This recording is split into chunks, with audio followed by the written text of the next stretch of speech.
Vamos a empezar. Quisiera orar. Padre, te damos gracias, Señor, por esta linda mañana. Gracias porque estamos juntos en tu nombre. Te pedimos que tú nos ministres a través del texto bíblico. Te doy tantas gracias, Señor, por el privilegio de servirte, de ministrar tu nombre. Te doy tantas gracias porque has tenido misericordia de mi vida.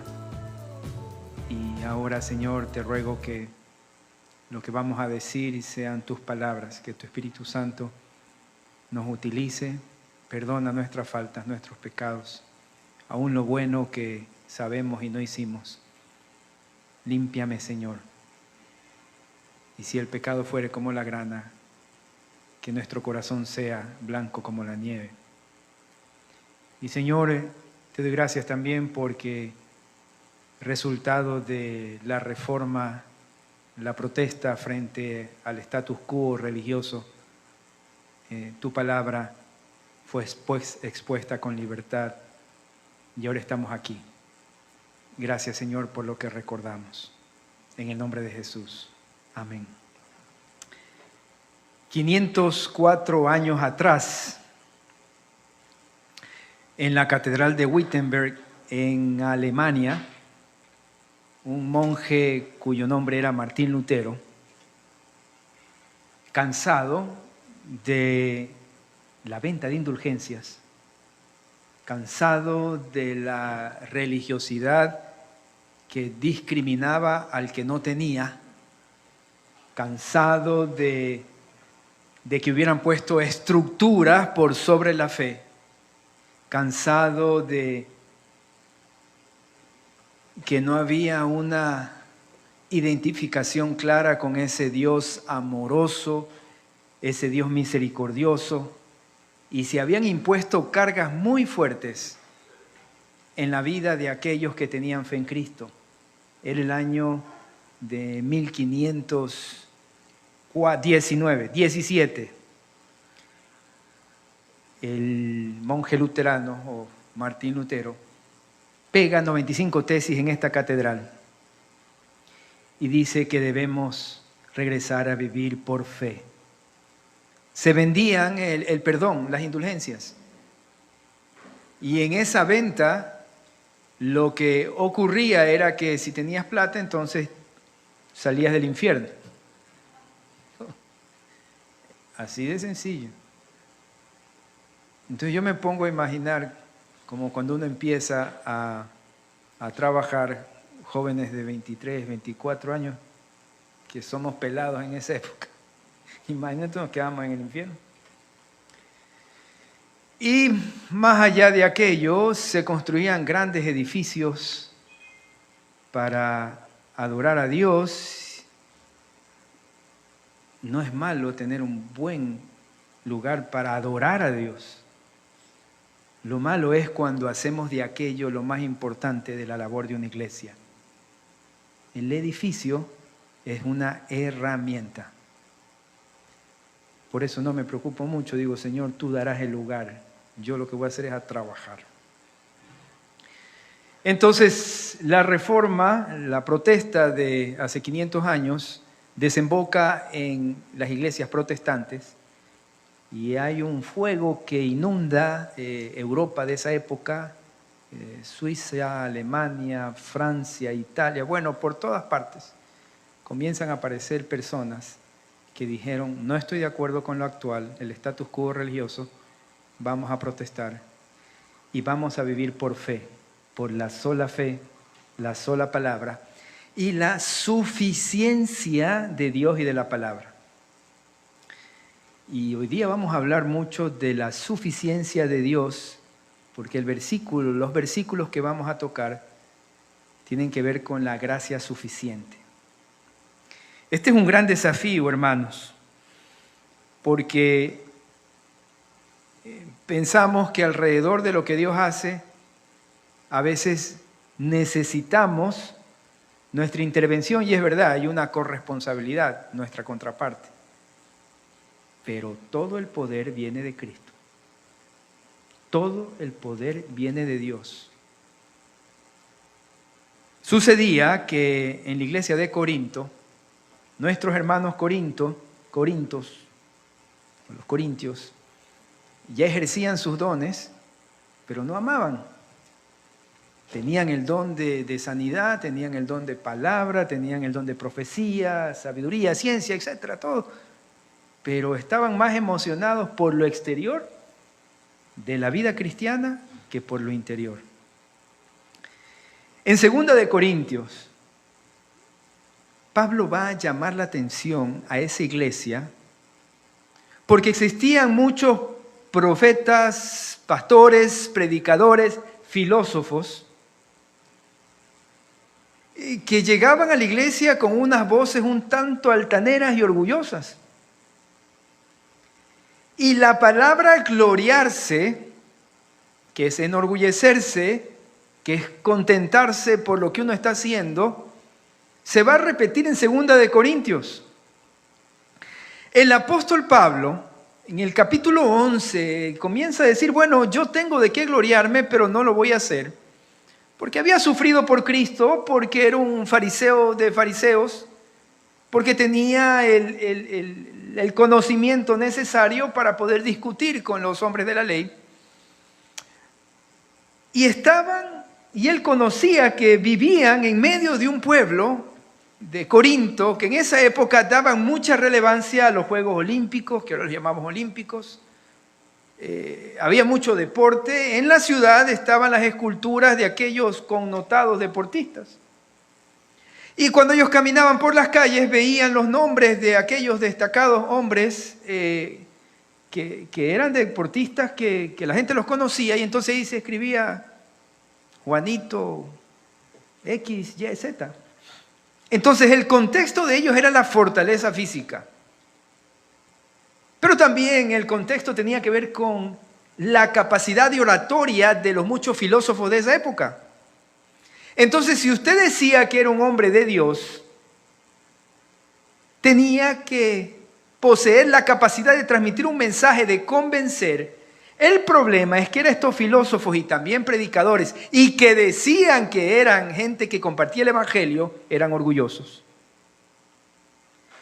Explotaban a las iglesias. O sea, ellos no predicaban si no les pagaban después la predica. Una cosa terrible. Entonces Pablo dice, aquí tenemos que ponerle un alto a estas situaciones que pasan. Y va a hablar acerca de la paradoja de la fortaleza nuestra en medio de la debilidad. Y yo doy gracias a Dios porque he sido débil y soy débil. Y porque soy frágil. Porque si no somos débiles en ocasiones, si no piensa en usted y en mí, ¿qué pasa cuando usted se enferma? Pone un alto, ¿no? Acostumbrados a trabajar fuerte, o a hacer deporte, o a que nos funcione bien el tocte, como dicen en algunos lugares, y de repente nos enfermamos. Tal vez no coordinamos ideas, decimos ¿qué está pasando? Nuestras piernas no tienen fuerza, nuestros brazos, y decimos, ay Señor, ¿qué ocurre? Sino que comenzamos a orar. Habíamos dejado de hacer nuestro devocional, pero ahora que hay carencia de dinero, y decimos, bueno, Señor, provéeme. Hay un elemento terapéutico en el arrepentimiento, el dolor y la falta tal vez de alguna cosa que usted está acostumbrado a tener, que Dios sane el alma y utilice estas situaciones. El mundo lo ve de otra manera. Leí acerca de un futbolista de Liverpool. ¿Cuánto les gusta el fútbol y el fútbol europeo? Sé que ustedes lo siguen algunos. Hay un joven africano, ¿cómo se llama? Mané, Sadio Mané. Ese joven gana en un mes lo que yo ganaría en 60 años más o menos. Así es la relación. Y este jovencito decía en una entrevista a los reporteros, que le pregunta, oiga, pero usted vive una vida como muy sencilla.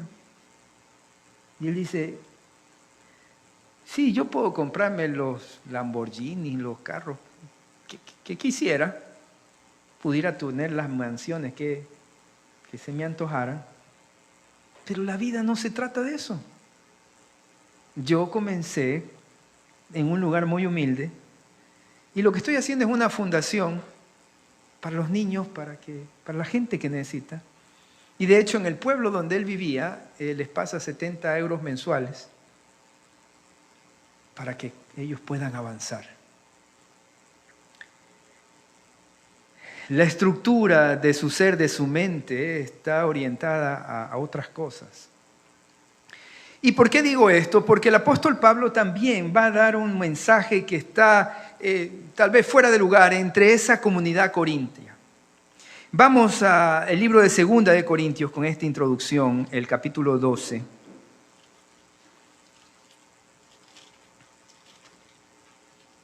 Y el versículo 1. Ciertamente no me conviene gloriarme, pero vendré a las visiones y a las revelaciones del Señor. Habían hombres que estaban predicando el Evangelio y que estaban siendo orgullosos y decían, yo sé, yo conozco, obviamente sabían de la Torá, ellos eran personas eminentes. Hermanos, la palabra de Dios no es para gloriarse. Usted y yo podemos haber estudiado mucho, pero lo que Dios quiere más que nuestra capacidad intelectual es nuestro corazón entregado por completo. Y Pablo estaba diciendo, ciertamente no me conviene enorgullecerme, gloriarme. Era una palabra que se repite en 2 de Corintios, porque Pablo quería decir, cuidado con el orgullo de aquellos que están sirviendo al Señor. Es verdad, si nosotros queremos enseñar la palabra a nuestros hijos con orgullo, no sirve de nada. Nuestros hijos tienen que ver que conocemos el texto bíblico porque lo aplicamos. Y miren lo que menciona aquí. Pero vendré a las visiones y a las revelaciones del Señor. Me va a tocar, voy a decir lo que yo conozco. Así estaba hablando Pablo. Conozco un hombre en Cristo que hace 14 años, si en el cuerpo no lo sé, si fuera del cuerpo no lo sé, Dios lo sabe, fue arrebatado hasta el tercer cielo. Uno de los desafíos cuando se escribe un documento, un trabajo en su universidad, en su maestría o en lo que usted esté estudiando, es no hacerlo en primera persona. Recuerdo en la juventud, cuando dirigíamos, administrábamos una empresa, el presidente de la empresa, cuando yo mandé un comunicado, me dijo, ¿sabes qué, Nelson? Cuando escribas, tienes que decir en tercera persona, nosotros. Nosotros. El apóstol Pablo sabía quién era, pero hablaba en tercera persona, porque no quería enorgullecerse de lo que él era. Para él lo más importante era que el nombre de Cristo fuera exaltado. Y estos otros filósofos de esa época, habían estoicos, sofistas, bueno, todos aquellos que decían lo más importante es el pensamiento. Y si yo razono mejor, soy mejor. Entonces, por eso él dice, conozco a este hombre.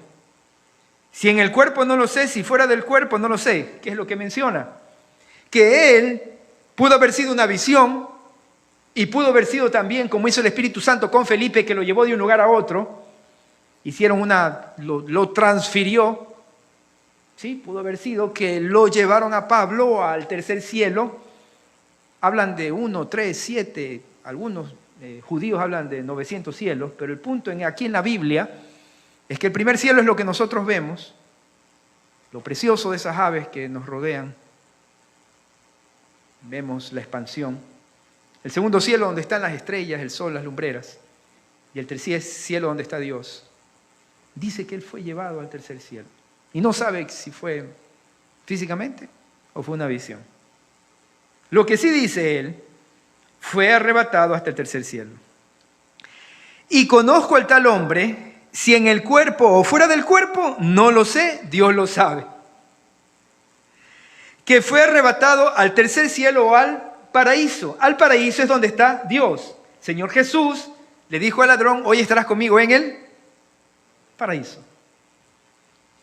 Donde oyó palabras inefables que no le es dado al hombre expresar. Es decir, Si estos filósofos, si estos predicadores orgullosos y que cobran por hablar, dice, yo quiero decirles, Pablo estaba mencionando, que yo estuve en el mismo cielo y Dios me reveló a mí algo, ¿no es verdad? Si quieren compararlo. Estaba siendo claro con quién era, pero siempre guardando esa humildad. Algo que no les he dado al hombre expresar. Versículo 5. De tal hombre me gloriaré, pero de mí mismo en nada me gloriaré, sino en... Y aquí empieza a hacer un contraste importante que es algo que nosotros debemos de aprender en nuestra vida. Él dice, voy a enorgullecerme de lo que Dios ha hecho en ese hombre, pero yo no voy a decir que se trata de mí. Qué importante que es esto para la vida del cristiano. Señor, gracias por lo que tú has hecho en mi vida. Gracias por la capacidad, gracias por mis hijos, gracias por la esposa, gracias por el trabajo, gracias porque estoy vivo. Pero todo viene de ti. Y él dice aquí, en mí mismo en nada me gloriaré, sino en mis debilidades. Y ahora, ¿por qué habla él de las debilidades? Porque todos hablaban de sus fortalezas y de lo que ellos eran. Y hay algo tan importante en su debilidad, en mi debilidad, en el tiempo de la crisis, en el tiempo del dolor que usted y yo hemos atravesado o podemos estar atravesando. Hermanos, cuando uno reconoce que es débil, no para justificarme, pero para arrepentirme, no para echarme piedras como aquellos ascetas que se latillaban en la Edad Media y algunos se separaban tanto del mundo que no vivían el mundo. El reconocer mi debilidad no es para deprimirme más, el reconocer mi debilidad es para entender que hay alguien a más de mí en este mundo que me conoce por completo, que sabe mi debilidad y que me puede ayudar y que quiere estar conmigo y quiere ser mi Señor, que es Cristo Jesús. Si usted reconoce que es débil para que Cristo sea el todo en su vida, hágalo hoy día mismo. Y dígale, Señor, no puedo con esto, no me gusta, sé que no te agrada, a veces miento, a veces grito, a veces trato mal, a veces me enorgullezco, a veces soy tan débil en mi cuerpo que no puedo caminar, no puedo correr, no puedo pensar bien. Señor, pero te necesito y voy a poner todo de mi parte para obedecerte y que tú obres en mí de una manera sobrenatural. El primer paso para la sanidad de su espíritu y de su alma y de su cuerpo y de todo su ser es reconocer que usted es débil. Pero nos quedamos en el -1 si seguimos diciendo, no, es que todo va a ir bien porque yo soy positivo. Y a veces le enseñamos eso a los chicos. Es que tú, sí, el chico puede. Es que eres el mejor del mundo. Sí, tal vez el segundo mejor del mundo. Pero no se trata de ellos. Se trata de Cristo Jesús en sus vidas. Y hay que enseñarle a los chicos que son débiles, no para que se sientan mal, sino para que aprendan a levantarse con la fortaleza que da Cristo Jesús. El todo lo puede en Cristo que me fortalece, a veces se lo saca de contexto. El todo lo puede en Cristo que me fortalece es cuando Pablo decía, sé vivir con abundancia y sé vivir cuando no hay. Sé vivir cuando estoy con toda mi fortaleza física y sé vivir también cuando estoy enfermo y en mi debilidad le doy gloria a Dios. ¿Saben el mensaje que le damos a una sociedad cuando a pesar de su debilidad y de su enfermedad usted ama, usted se goza, usted busca a Cristo, usted sirve a Cristo? Yo he visto gente que no puede moverse de su cama y llama para orar con sus hermanos que no están enfermos.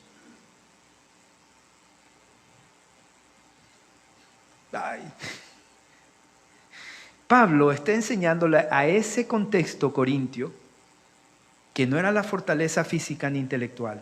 Y vamos a ver cómo él se adentra de una manera tan importante. Miren lo que dice aquí. 6, 2 Corintios 12. Sin embargo, Si quisiera gloriarme, no sería insensato, porque diría, y aquí nos da el equilibrio, no nos lancemos piedras tampoco. Tenemos muchas cosas buenas. Usted es buen trabajador, buen profesional, buen deportista, buen esposo, buena esposa. Está bien.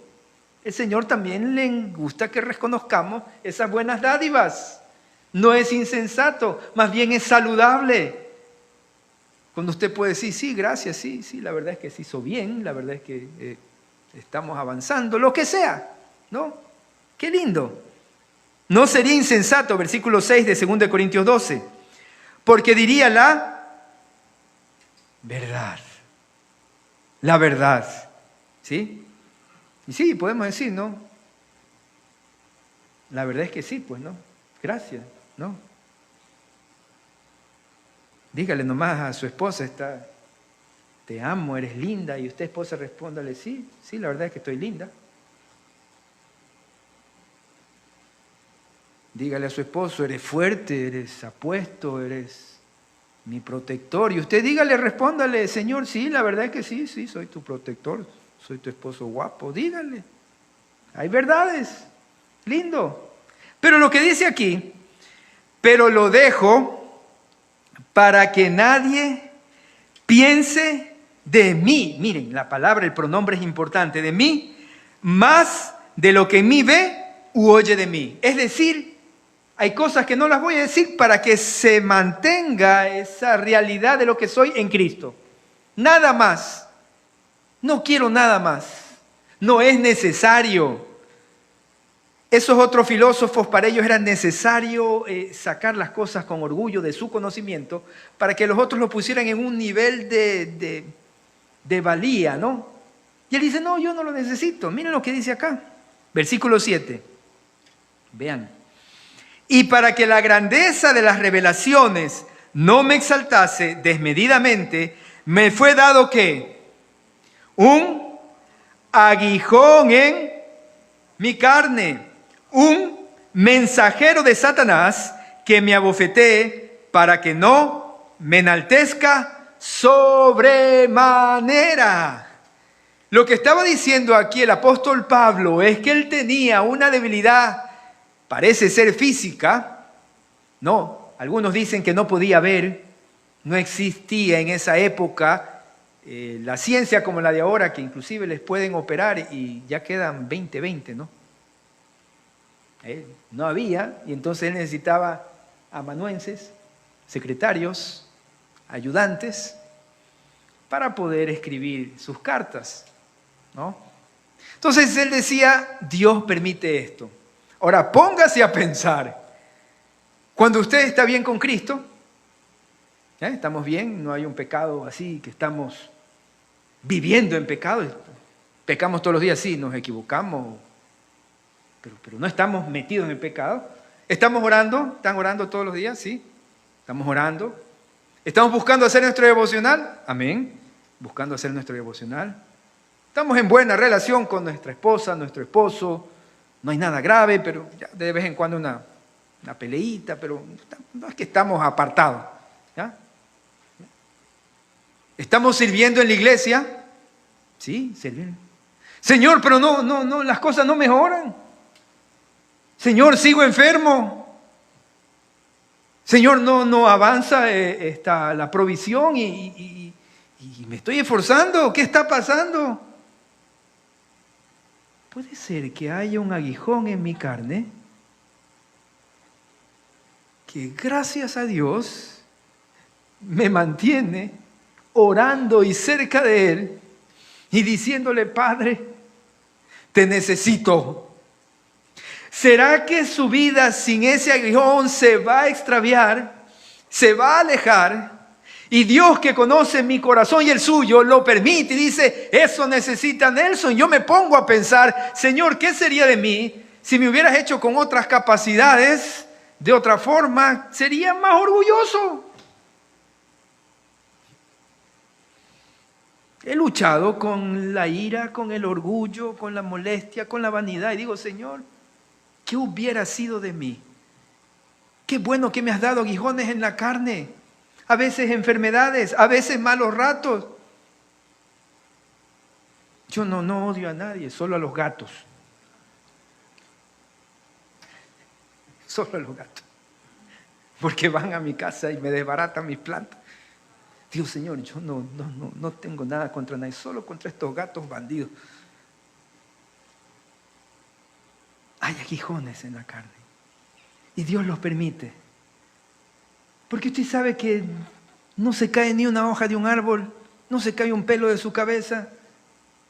Y más aún, no, parece que no hay necesidad de disciplinarnos, pero hay necesidad del aguijón. Y lo que Pablo estaba diciendo es, para que yo no sea orgulloso, porque vivo esto en Cristo Jesús, había ido al tercer cielo, sabía la palabra del Señor, Dios mismo, Jesucristo, lo había confrontado en el camino a Damasco y podría haber sido orgulloso, como usted y yo. Le va bien el trabajo, le va bien con los hijos, pero va a venir el aguijón, o Dios va a permitir. Tal vez algo en su salud, tal vez algo que usted necesita y no lo tiene y sigue luchando. Hermanos, cuando a veces nos confrontamos con la Biblia, pensamos que todos estos hombres fueron perfectos y no lo eran. Eran hombres que tenían debilidades y eran debilidades grandes. Abraham tuvo que salir de su parentela, tuvo una necesidad de salir cientos de kilómetros para poder llegar a un lugar donde Dios lo había establecido para que esa fuera su tierra prometida. Isaac, ¿cuál era la debilidad de Isaac? ¿Se acuerdan? En Génesis 26:7. Dijo que esa no era su esposa. ¿Qué debilidad tenía Isaac? Mentiroso, cobarde. Ahora ustedes, señora, ¿qué pasa si su esposo las niega? ¿No le dicen, no es mi esposa? Ustedes mismos lo disciplinan, pues un cocacho, ¿qué te pasa? Isaac era débil. Abraham, Isaac, Jacob. ¿Cuál era la debilidad de Jacob? Embustero, mentiroso, suplantador. Suplantó a su hermano. José, ¿qué debilidad tuvo José?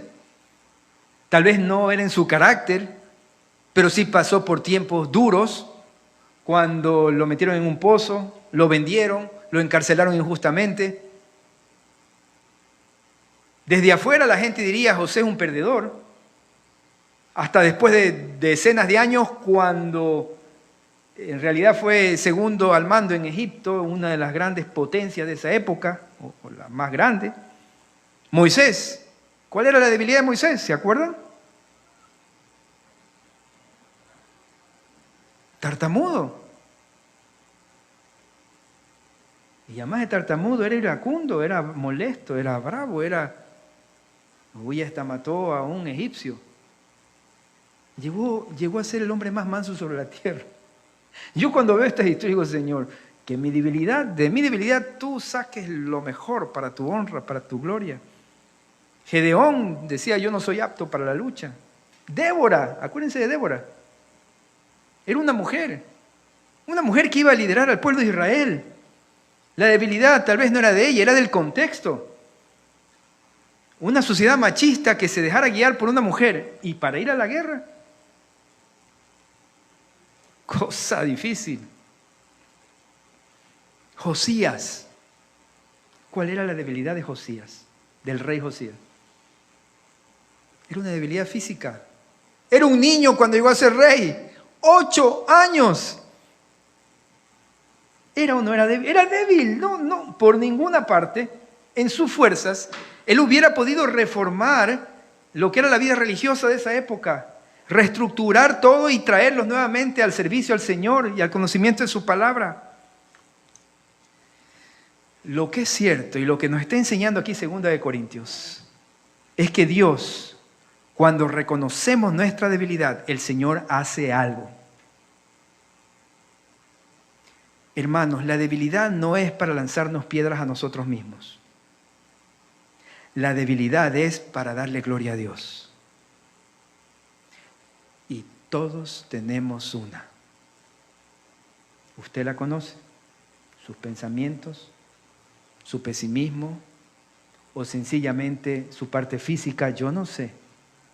Lo que yo sí sé es lo que dice la palabra de Dios y vamos a leerla. Versículo 8. Respecto a lo cual 3 veces he rogado al Señor que lo quite de mí.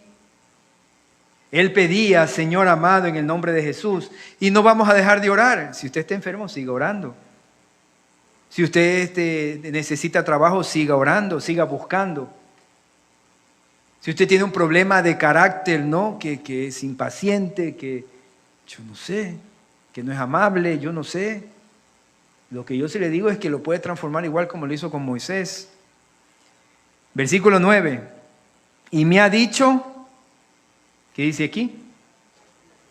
Bástate mi gracia, porque mi poder se perfecciona en la debilidad. Y aquí viene este versículo que es, hermanos, tan importante y fundamental para su vida y para mi vida. La palabra que utiliza aquí es, y me ha dicho. En el hebreo original era vadkol, que eran las mismas palabras que utilizan en el Evangelio, o los autores de los Evangelios. Cuando el Señor Jesucristo se bautiza, vino una voz de Él, y la voz del cielo: este es mi Hijo amado, en quien tengo complacencia. En la transfiguración también afirmó al Señor Jesús una voz del cielo.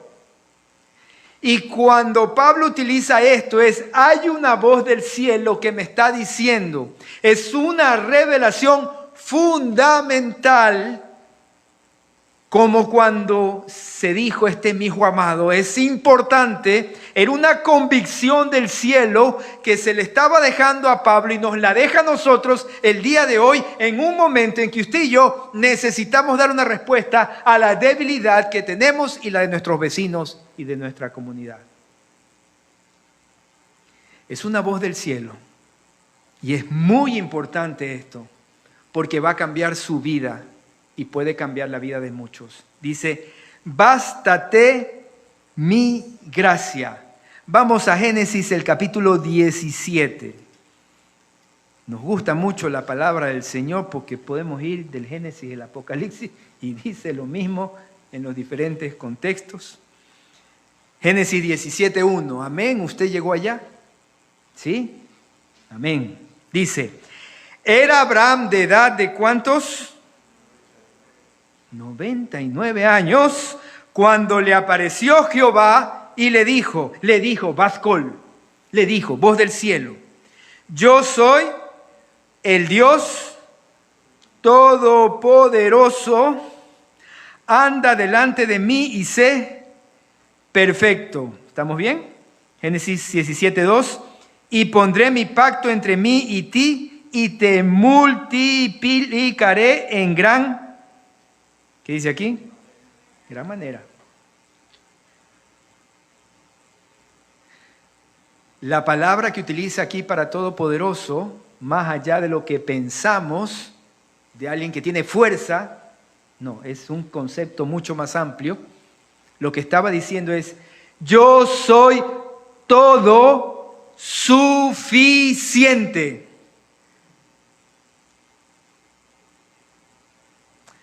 ¿Qué significa esto de todo suficiente?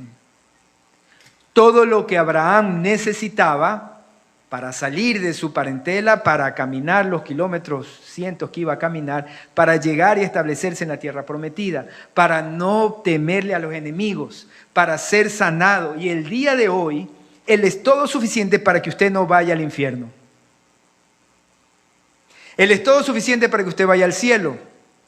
Él es todo suficiente para que usted pueda proveer a su casa, para que usted pueda ser sanado. Pero pastor, todavía no me sano.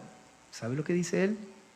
Soy todo suficiente para sanarte, y si no es aquí, te sano allá. Te sano porque te sano.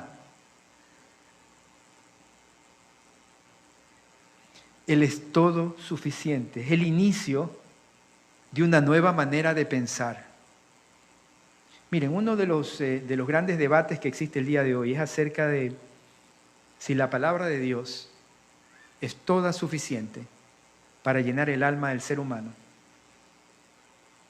para sanar al ser humano, para guiar al ser humano, para ser relevante en todas las problemáticas que tenemos de manera nacional, internacional, familiar. Es un debate. Y sí, nosotros podemos utilizar la academia y la ciencia como herramienta. Utilícelo al doctor, sí. Pero hermanos, no deje de confiar en el Señor y en su palabra como primero en su vida. Si usted va al doctor, primero órele al Señor. Si usted no tiene trabajo, primero órele al Señor. Si sus hijos no se someten, primero órele al Señor. Si su esposo está raro, su esposa no está alejada, primero órele al Señor. Pero hermanos, entendamos lo que está diciendo aquí. Bástate significa suficiente es mi gracia. Y esta palabra bástate o suficiente está relacionada con el Dios todopoderoso y suficiente que puede hacer todo lo necesario para salvar al ser humano y sanar al ser humano en todas las áreas de la vida.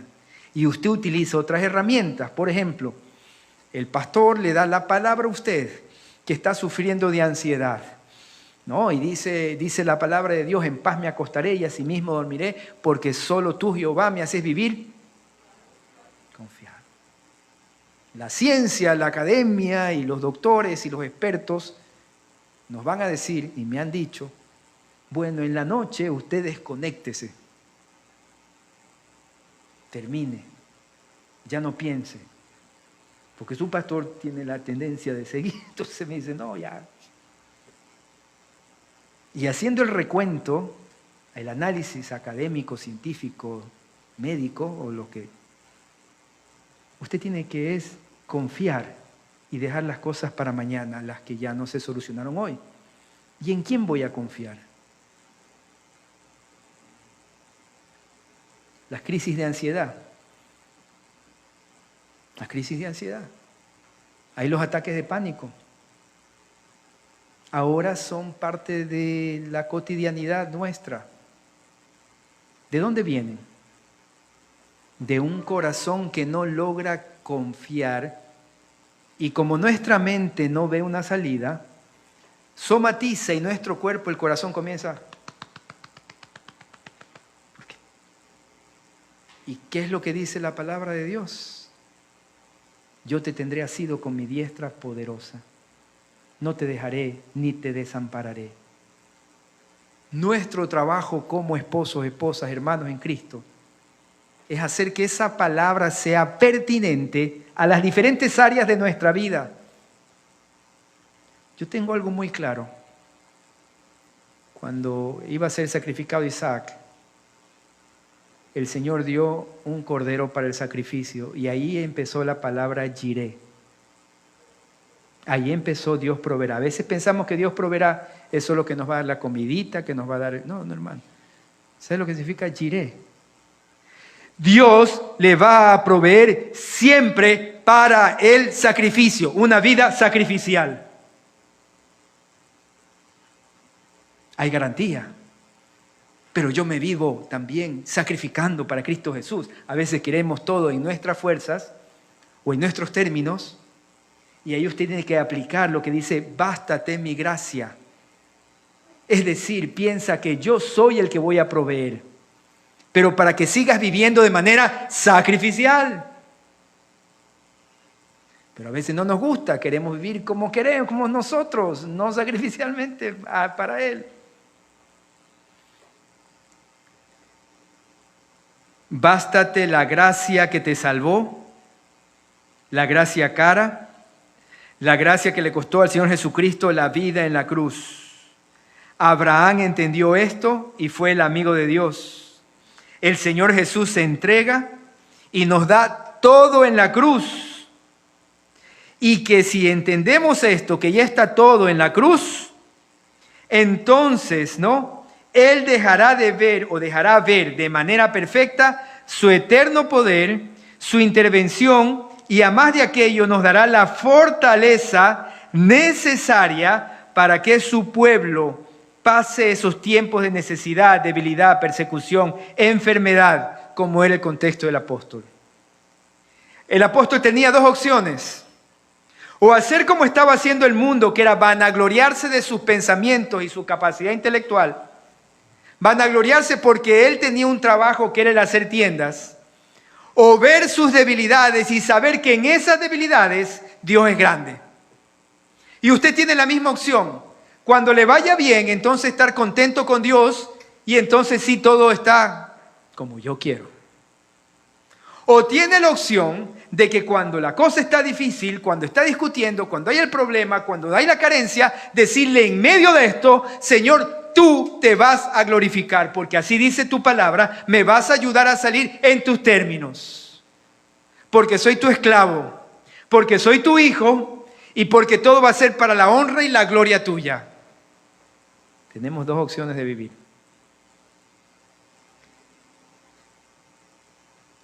Solo en esos tiempos débiles, cuando reconocemos que Él es todo suficiente y cuando usted está certero que Él se manifestará para gloriarse, para cumplir su entero propósito, entonces mi orgullo es devastado, es terminado por lo que Él hace.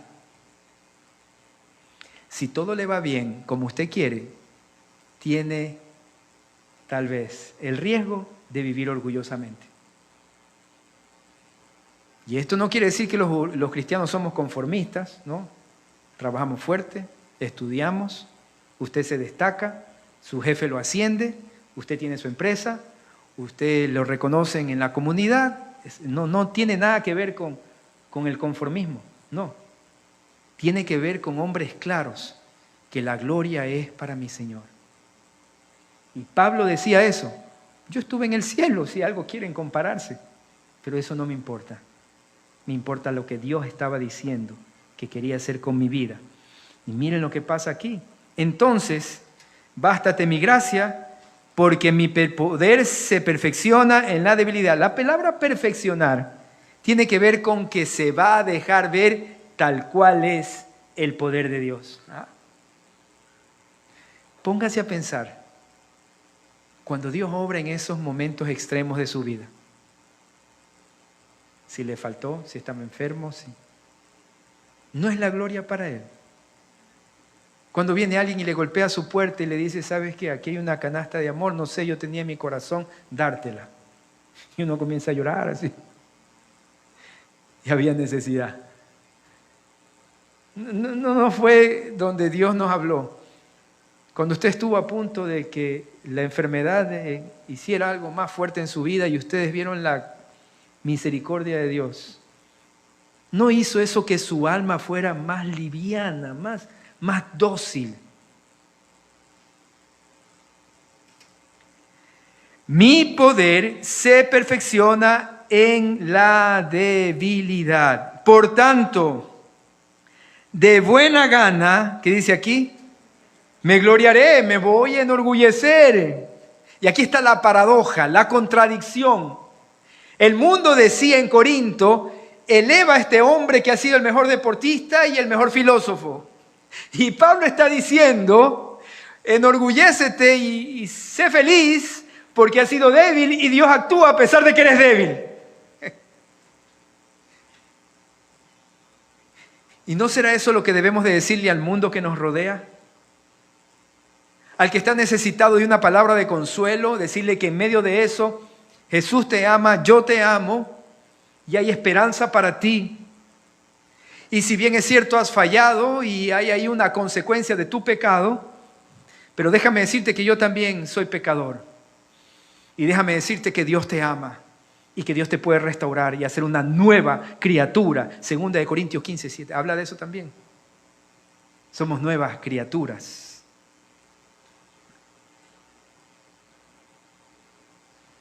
Entonces, hermanos, me gloriaría en mis debilidades. ¿Y qué es lo que dice acá al final? ¿Para qué? Versículo 9 de 2 Corintios 12. Para que repose sobre mí el poder de ¿quién? El poder de Cristo. ¿Y será que todavía no vemos el poder de Dios actuando? Porque tal vez hay algo que no hemos entregado a Él. Y hay orgullo en mi corazón. y no he logrado decirle: Señor, tú eres todo lo que mi alma necesita, lo que mi alma requiere. Y termino con el versículo 10. Por lo cual, por amor a Cristo, ¿qué dice acá? Sigo triste en mis debilidades.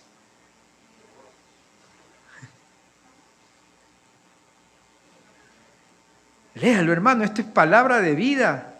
Dice: por lo cual, por amor a Cristo, me gozo. Me gozo en las debilidades. ¿Y cuáles eran sus debilidades? Ya dijimos su parte física. Sus ojitos no funcionaban. Algunos decían hasta que tenía depresión. Usted sabe que muchos hombres santos, entregados a Cristo y a su obra, han sufrido depresión. Y a pesar de esa enfermedad, han dado gloria al Señor. Y han sido muy eminentes. Spurgeon, el príncipe de los pastores, el príncipe de los predicadores, perdón. Muchos. Mire la actitud de Pablo, y la suya y la mía. Por amor a Cristo, me gozo. Estoy tranquilo, estoy en paz, estoy feliz. Señor, sí hay la enfermedad, pero estoy con gozo. En última instancia, tú harás lo mejor para mí, porque soy tu hijo. No me has abandonado. Sí, Señor, pero sigo enfermo, pero no te he abandonado. Te tengo asido con mi diestra poderosa. No se me ha escapado ni un detalle, ni un pelo de tu cabeza se cae sin que yo lo permita. Y por eso dice: por amor a Cristo me gozo en las debilidades. ¿Qué más? En afrentas. Me acusan, Señor, injustamente. Mi vecino, el trabajador, ¿a cuántos no les hacen problema aquellos que trabajan con usted, no? Pero gócese, porque tú vas a hacer algo, Señor. Voy a ver tu mano. Miren lo que dice aquí. En necesidades, en persecuciones, en angustias. Porque cuando soy débil, entonces soy fuerte. Usted puede ver su vida cuando tal vez se alejó del Señor y aceptó su debilidad y su pecado. Y yo digo algo, que el resultado del arrepentimiento genuino, nuestra vida tiene un escalón o sube un escalón espiritual más. Resultado de una crisis, de un dolor, de una enfermedad, de una carencia, si usted la maneja de esta manera, su vida espiritual sube otro escalón más. ¿Y sabe qué? Dios va a permitir todos los escalones necesarios para que usted se parezca a Cristo Jesús, su Hijo. Y esto es una buena noticia. Tal vez ahora usted ha escuchado esto y es una contradicción. Porque ¿cómo va a ser que yo, siendo débil, soy fuerte? Es porque no se trata de usted ni de mí. Se trata del poder de Cristo Jesús en la cruz. Déjeme decirle que mientras averiguamos, leemos y buscamos un poco más de la toda suficiencia de la palabra, con la persistencia de ese hombre, de esa iglesia, de aquellos que le aman en Cristo Jesús, un ser humano logra sanar su alma, su mente, su cuerpo y su espíritu. Él es todo suficiente. Póngase a pensar. Si Él no fuera así, estuviéramos caídos, terminados, muertos, y estamos vivos y tenemos vida en abundancia. Y de eso se trata. Cuando soy débil, entonces soy fuerte, porque Cristo está tomando el control. Amén.